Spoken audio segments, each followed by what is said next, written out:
네, 안녕하세요. 한류어 언어 13주 3차 시 영상 강의를 시작하도록 하겠습니다. 19조 K무비 제3의 한류인가, 네, 이런 주제로 한번 같이 살펴보도록 할게요. 근데 뭐 요새 K자를 뭐 너무너무 많이 붙이는 정도가 아니라 그 뭐랄까요? 뭐 K 오늘 아침 뭐더라? 이게 부정적인 것에도 굉장히 많이 붙이더라고요. 뭐 빈부격차라든지. 그런데도 이제 뭐 코리아라는 의미로 긍정적, 부정적, 뭐 이거 접두사화하는 것인지. 어쨌든 이제 K무비 제3의 한류인가 한번 같이 살펴보도록 하겠습니다. 신한류 컨텐츠 영화 시장에 이제 본격 등장이 되고 2010년대 중반 이후에 이제 자본 규모가 크게 이제 투자 자본이 커지고 그리고 공격적인 이제 투자를 하면서 국내에서 큰 성과를 이제 거두기 시작을 했죠. 그리고 늘 말했지만 국내에서의 큰 성과가 이제 해외로 이제 진출하게 되는 이제 계기가 됐습니다. 뭐 물론 뭐 여러분들 뭐 강제 진출이니 강제 해외 진출이니 뭐 그런 얘기를 하지만 실제로 그렇게 해외로 나가는 데는 국내에서의 어느 정도의 성공 기반이 없지 않으면 안 되죠. 네, 그래서 흔히 우리가 한류에서 얘기하면 K-드라마가 제1한류, K-팝이 제2한류, 그리고 지금 K-무비가 제3한류를 향한 청신호를 켰다라고 이렇게 흔히들 이야기를 하고 있는 것 같아요. 특히 영화 한류의 특징은 여기 보다시피 그 작가주의 감독들이라는 작가주의 감독의 계보를 잇는다라고 해서 사실 그 시작은 임권태 감독 그 이전에 그 윤여정 배우를 데뷔시켰던 김수용 감독인가요? 뭐 한여 그런 이제 작가주의 감독들의 계보를 잇는다고 흔히들 말을 합니다. 그래서 뭐 현지 시장의 흐름을 이해도 글로벌 네트워크, 비즈니스 노하우, 철저한 흥행 전략 이게 가능하면서 더욱더 박찬욱, 김기덕 네, 안 좋은 일이 있었던 사람이죠. 홍상수 역시 안 좋은 일이 있었던 사람이죠. 이창동, 봉준호, 나홍진, 유승환, 윤종빈 등으로 이어지는 작가주의 감독의 계보가 있었다.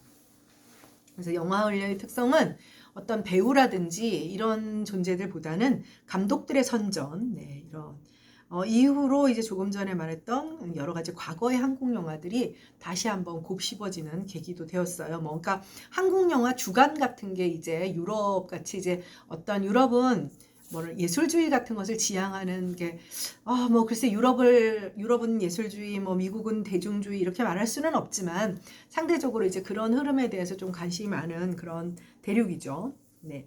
20쪽으로 가도록 하겠습니다. 그러면서 2010년대 이후 아시아 시장을 흔드는 이런 한국 영화들이 몇 편 나오게 돼요. 나오게 되었는데 써니라든지 수상한 그녀, 난 써니는 보지를 않았고 수상한 그녀는 봤는데 한국 영화 리메이크를 하게 됩니다. 이제 그 영화 자체를 그냥 수입하는 경우도 있지만 이 리메이크라고 하는 것은 일종의 합작이라고 할 수 있죠. 그러니까 현지화 전략이라고 할 수가 있어요.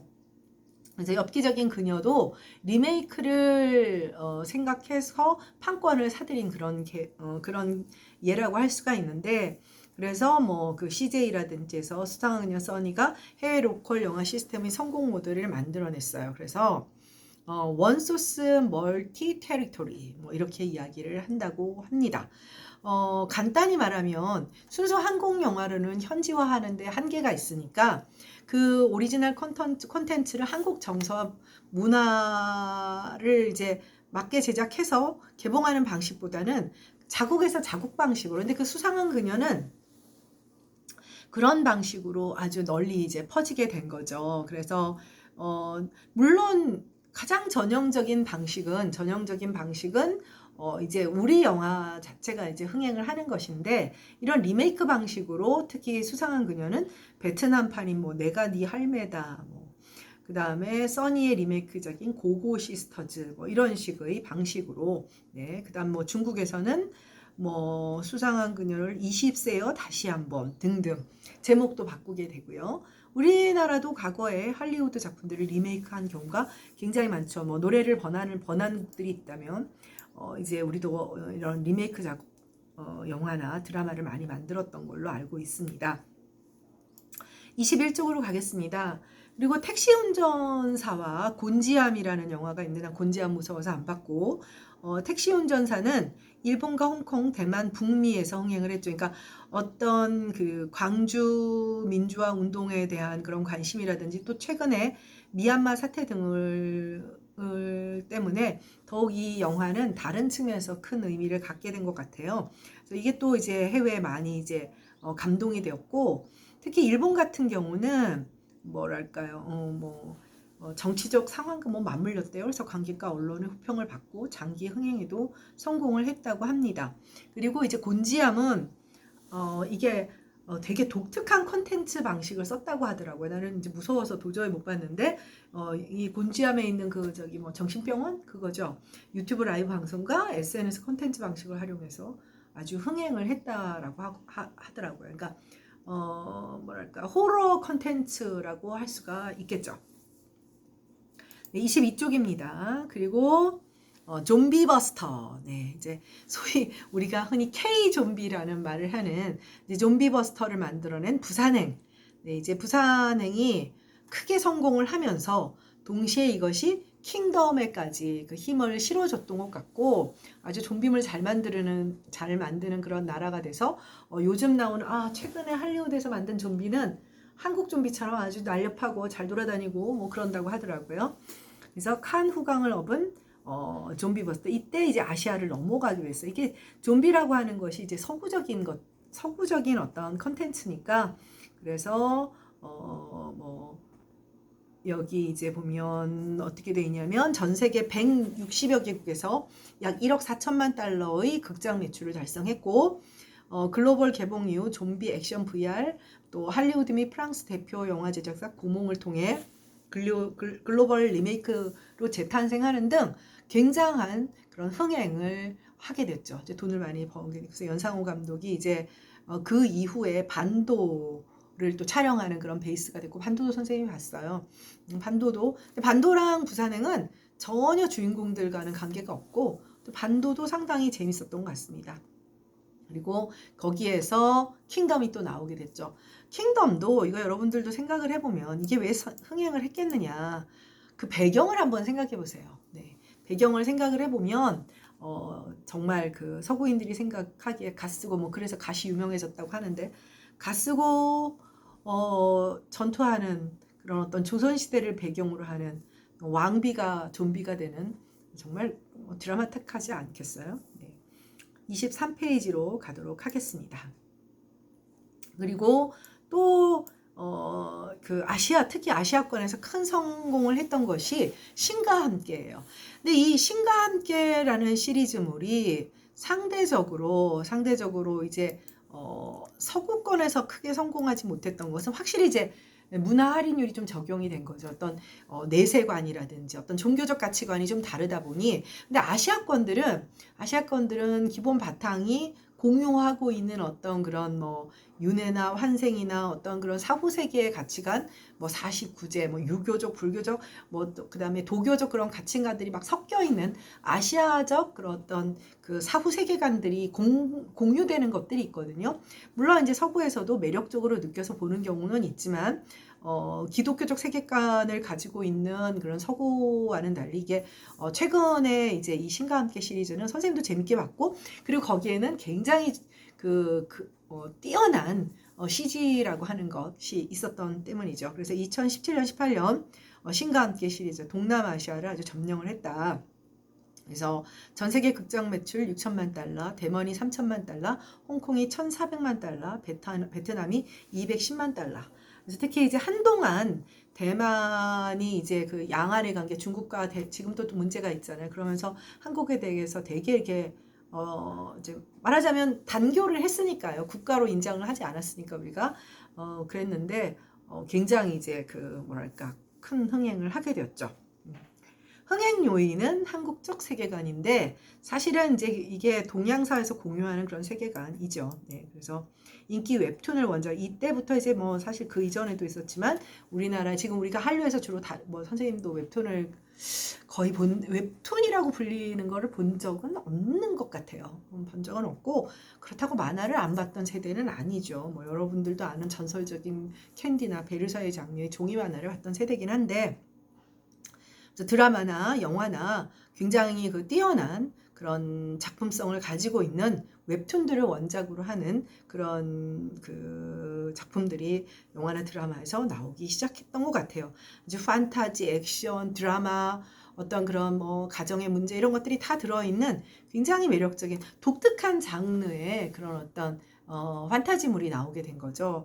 우리가 드라마에서 별그대 뭐 등등에서도 한국적 판타지가 이제 만들어지게 되면서 콘텐츠의 창의성들이 이제 뭐랄까 세계 시장에서 좀 뭐랄까 소비층을 늘리게 된 것 같습니다.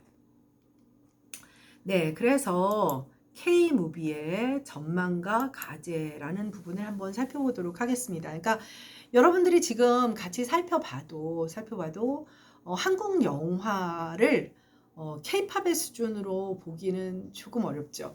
그러니까 예를 들면 K-팝 같은 경우는 BTS가 어마어마하긴 하지만 그렇다고 해서 나머지 아이돌 그룹들이 세계적인 인기가 없는 것은 아니죠. 세계적인 인기가 없는 것은 아니고 사실은 이제 그 BTS가 이제 워낙에 아마 이제 역사에 남는 어떤 그런 글로벌 팝스타로 남을 것 같아요. 지금 이미.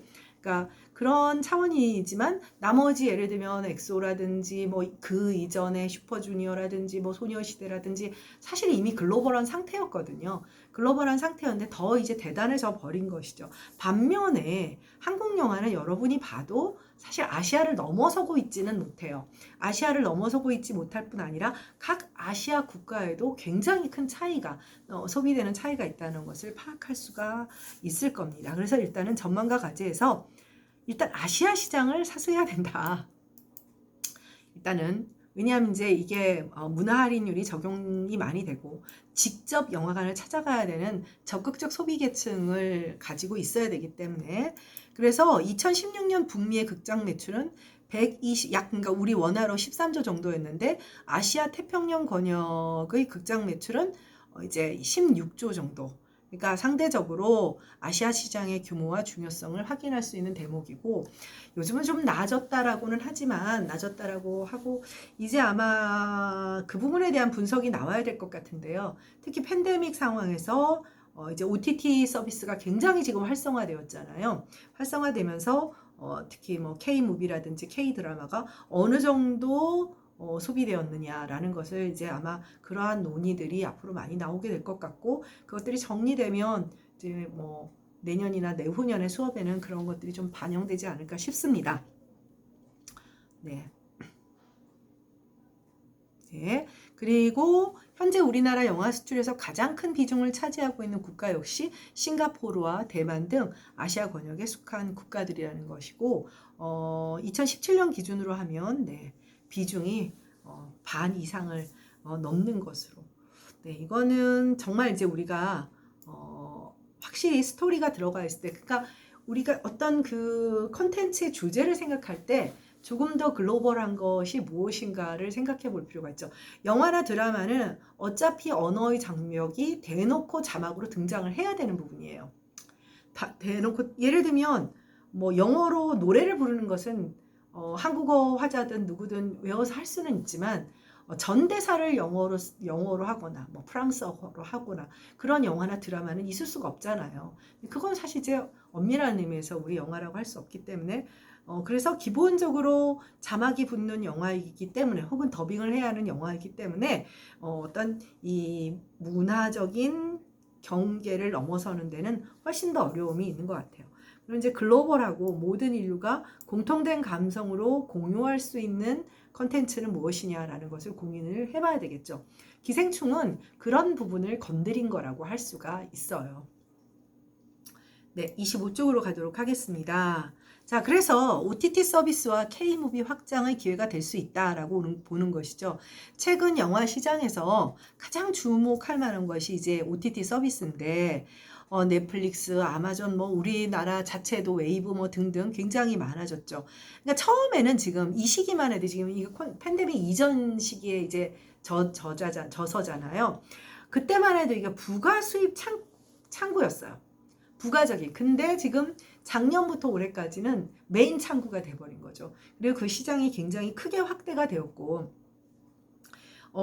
이 부분들이 향후 앞으로도 빠른 속도로 성장을 한 번 들어가 보면 한 번 들어간 사람들은 이게 갖고 있는 편안함을, 이제 간단히 말하면 여러분들은 핸드폰으로 드라마나 영화를 보는 것이 익숙하잖아요. 근데 기성세대들은, 선생님보다 더 나이 많은 분들은 그렇지 못하죠. 반드시 영화를 가야 된다고 생각하는 경향이 크단 말이에요. 근데 한 번 접근성이 접근을 해보고 그것을 쉽게 접하게 된 사람들은 아마도 향후 이런 OTT 서비스를 굉장히 많이 사용을 하게 되겠죠. 그다음에 이제 그러한 방식에서 우리가 K무비를 어떻게 이제 말하자면 하나의 한류 상품으로 이제 퍼뜨리느냐, 이 고민이 필요하겠죠. 네. 그래서 아예 극장용이 아닌 자체의 그런 어떤 뭐 넷플릭스 전용이라든지 뭐 웨이브 전용이라든지 이런 오리지널 영화의 제작도 좀 더 활발해지지 않을까. 이제 영화 시장의 구조가 바뀌지 않을까. 우리가 지금 이 코로나 사태를 거치면서 여러분이나 나나 상상해 보지 못했던 강의의 양식이 지금 진행되고 있어요. 근데 당장 나도 다음 학기부터 대면 강의를 한다 하더라도 이 클래스를 이용할 거예요. 과제 글로 제출하라 할 것이고 훨씬 소통하기가 좋다라는 것을 느낀 것이거든요. 과거에요. 이 클래스 거의 사용 안 했어요. 거의 사용 안 했거든요. 그리고 이제 이 클래스를 사용해 본 결과 만약에 우리가 공휴일이 있으면 이제 결강 보강 그게 무슨 의미가 있어요. 아, 그때는 대면하지 말고 선생님이 녹화 강의를 올리겠다 그러면 끝인 거죠.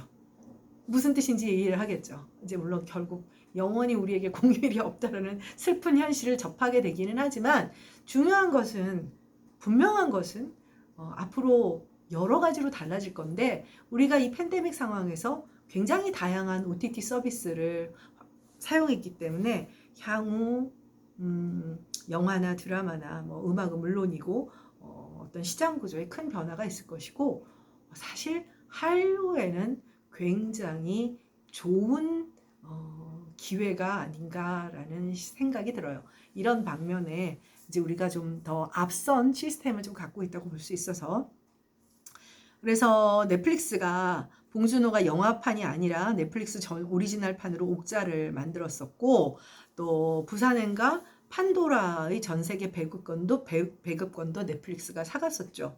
그리고 아마존 스튜디오라고 있어요. 아가씨의 그 박찬욱 감독의 아가씨의 미국 배급권을 구입했고, 뭐 강철비라든지 염력과 같은, 염력이 아마 염상호 감독 걸 건데 이제 넷플릭스에 팔렸죠. 그리고 지난번에도 말했지만 송중기 주인의 승리호 같은 경우도 너무 보고 싶은데 아직 못 보고 있어요.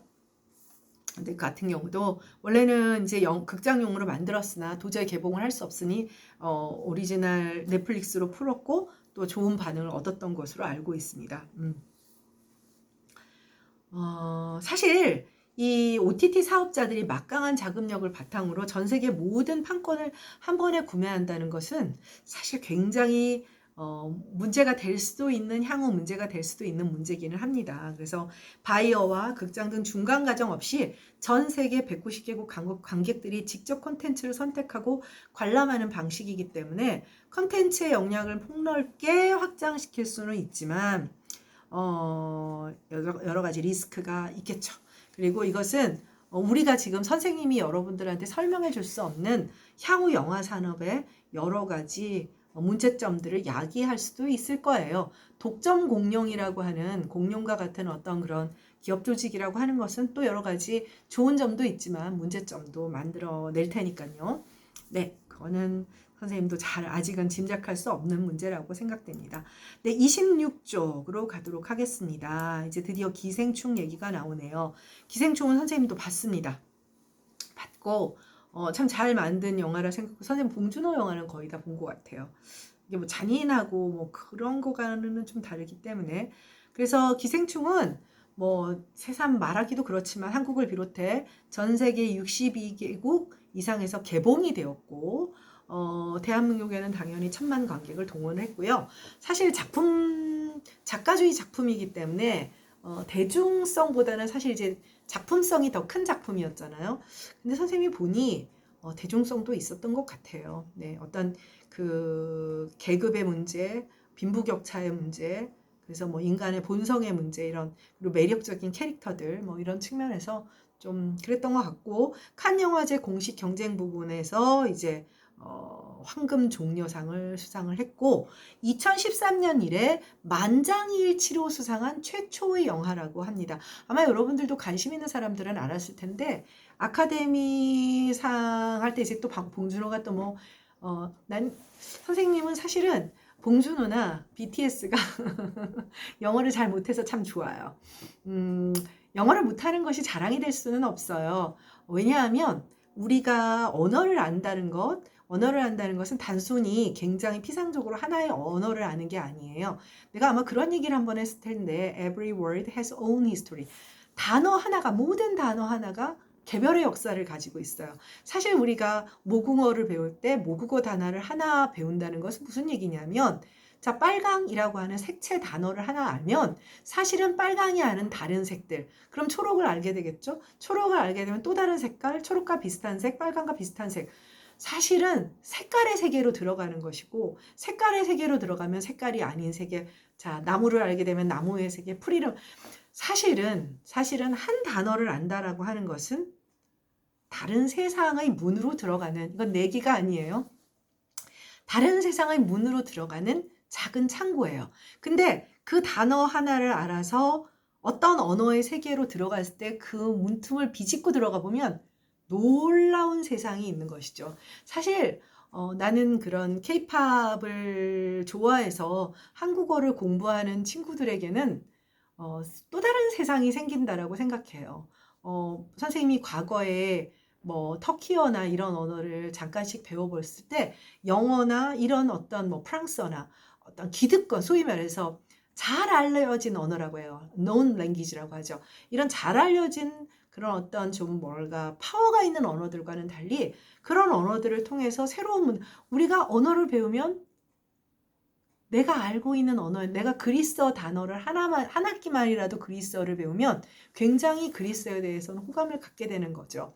그래서 그건 무슨 얘기냐? 봉준호나 또 뭐 BTS의 저기 RM을 제외하고 영어를 못하는 것이 꼭 좋다는 것보다는 그렇기 때문에 팬들이 한국어로 소통하고 싶어 하잖아요. 그리고 한국어를 배우는 기회를 갖게 된다는 것은 우리의 국뽕을 채워주는 것을 넘어서는 그들에게도 도움이 되는 것이거든요. 그 언어를 배움으로써 어떤 서구 세계가 아닌 다른 세계, 그리고 메이저 강대국이 아닌 또 다른 세계를 이해하는 그런 어떤 본인들 스스로에게도 좋은 기회라고 생각을 해요.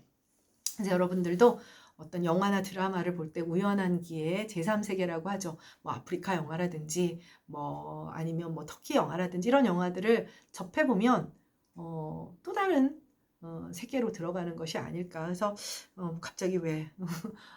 갑자기 왜가 아니라 한류와 언어니까 언어 얘기를 잠깐 했습니다. 어쨌든 다시 기생충으로 돌아와서 네. 그리고 아주 그래서 찬사를 받았는데 그 유튜브에서 보면 이 봉준호가 뭐 로컬 영화제 근데 맞는 얘기예요. 아카데미나 빌보드나 그래미나 우리가 거기서 꼭 상을 받겠다고 하는 게 굉장히 웃긴 거예요. 왜냐하면 칸느나 그 다음에 베니스나 이런 영화제들이나 뭐 이런 영화제들은 기본적으로 국제영화제라니까요. 국제영화제, 부산국제영화제예요. 이건 여러 국가 영화를 위해서 그 중에 1등을 뽑는 것이고 아카데미나 또 그 다음에 뭐 이제 그래미는 자국 안에서 근데 뭐 예를 들면 남미나 캐나다권이 들어오거나 영국이 들어오는 것은 같은 영어권. 그리고 뭐 남미는 같은 영어권은 아니지만 남미 사람들이 이제 히스패닉들이 미국에 같이 많이 사니까. 그러니까 얘기가 좀 다른 거예요. 어찌 보면 봉준호는 비꼬는 것도 아니고 엄밀하게 해서 인터내셔널이 아니라 로컬이잖냐 라고 한 것이 맞고 그래미에서 안 주고 싶으면 안 주는 것이고 아카데미에서 주기 싫으면 안 주는 거예요. 뭐 대종상이 꼭 외국 사람들 왜냐면 부산 국제영화제가 있잖아요. 대종상은 국제영화제가 아닌 것이죠. 그러나 전 세계를 이제 지금까지 20세기 이후에 호령하는 대중문화의 그야말로 메카라고 할 수 있는 곳이 미국이기 때문에 우리가 어떻게 보면 여전한 서구 중심의 사대주의라고 비하를 한다면 평가를 받았다는데 이제 우리가 가치를 갖는 것이죠.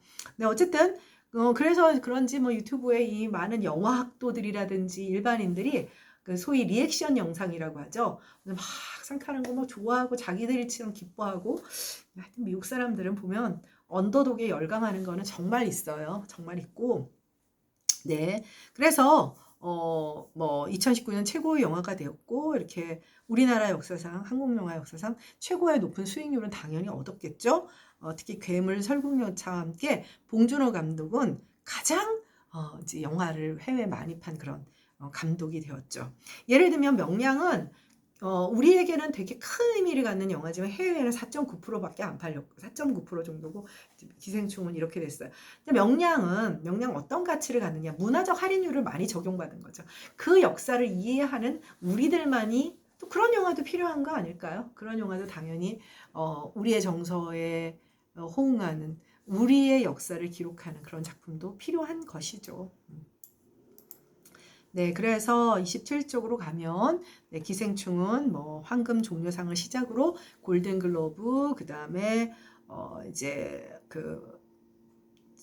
아카데미상에서 작품, 감독, 각본, 뭐 편집, 미술 6개 부분, 6개 부분 중에서 4개의 상을 수상을 했죠. 6개 부분에 후보가 되어서 작품, 국제영화, 감독, 각본이 사실은 아주 알짜배기들은 다 챙겨온 거예요. 그러니까 이게 뭐냐면 작품, 감독, 각본 요거 있는 거는 국제영화는 당연하고요.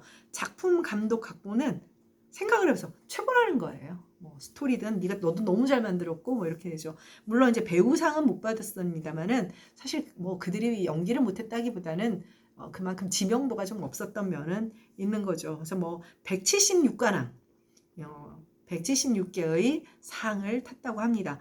뭐 두 번째 달라고 해서 보면 사실 미국보다 더 꼰대스럽다라고 할 수 있는 영국 아카데미에서도 네, 작품상 후보로 오르고 외국어 영화상도 받고 뭐 이런 굉장한 그런 여러 가지 수상 경력을 갖게 되었다라고 할 수 있죠. 향후 또 이제 이런 기회가 또 있을지, 대단한 어떤 작가의 그런 어떤 작품과 또 그리고 우리 배우가 연기를 잘해서 상을 받았으면 참 좋겠어요. 네, 28쪽입니다. 미나리입니다. 미나리예요. 미나리는 뭐랄까, 이 미나리라고 하는 작품은 BTS가 다이너마이트나 버터같이 영어 노래를 부른 것 못지않게 어떤 그런 문화적으로 논란이 있을 수 있는 그런 얘기예요. 미나리의 일단 성과를 먼저 살펴보면 미국에 정착한 한국계 이민자 가족의 이야기를 다룬 정이삭, 그러니까 리 아이작 감독의 영화고, 한국계 미국인인 이제 사실 미국 사람인 거예요. 이 사람들은 어느 계통이다라고 이제 얘기를 하잖아요. 자전적 이야기고 2020년 2월 미국 선댄스 영화제에 이관왕 이후 각종 비평가 협회에서 수상을 하고, 역시 이 작품도 60개가 넘는 수상 기록을 수립했어요. 이제 골든글로브랑 이게 아카데미에서는 이제 상을 받지 못했지만 사실 엄밀한 의미에서 선생님이 보기에 이 미나리라는 작품이 한류인가, 사실 이거를 이제 넣을까 말까 되게 고민을 했어요. PPT 자료에. 이걸 과연 한류라 할 수 있는가. 선생님의 입장을 말한다면 선생님의 생각은 한류는 아닌 것 같아요. 한류는 아니고 이거는 미국 영화인 것 같아요. 그래서 골든글로브에서 이걸 외국어 영화상을 이제 줌으로써 외국어 영화상 노미네이트가 돼서 굉장히 시끄러웠고, 그 배우들도 뭐 이제 그 골든글로브에 대해서 이제 그걸 뭐랬죠, 보이콧하고 뭐 이런 것들이 있었는데, 이유는 있었죠. 두 번째 단락에 보면 미국 영화 연구소에서 올해의 영화 중에 한 편으로 선정되기도 하고 3월 1일 열린 제28회 골든글로브 시상식에서 최우수 외국어 영화상을 수상을 했어요. 그래서 영화 미나리는, 근데 이 최우수 외국어 영화상을 수상을 했는데 문제는 뭐냐? 외국어 영화상이라고 하는 것은 미국 작품이 아니라고 봐야 되는데, 윤여정과 몇몇 배우를 빼고는 다 미국 사람이고 거기 아역들도 미국 사람이고 미국 국적을 가진 사람들이고, 그럼 미국 영화는 아니냐를 생각한다면 사실은 윤여정과 그 한일이라는 그 배우들이 참여한 거라고 볼 수밖에 없는 그런 구조거든요. 그래서 영화 미나리는 영화 속 대화의 50% 이상이 영어로 이루어져야 한다는 골든글로브의 기존 규정에 따라 미국 영화가 아니라 외국어 영화로 분류가 됐다는 거죠. 근데 이제 문제는 외국어 영화다. 외국어가 영어가 50% 넘었는데 영어보다 한국어가 더 많이 쓰였으니까 외국어 영화다라고 했는데 이게 굉장히 여러 가지 문제가 되는 것이죠. 그럼 미국 영화냐 아니냐 이제 뒤에서 또 다시 살피게 될 겁니다.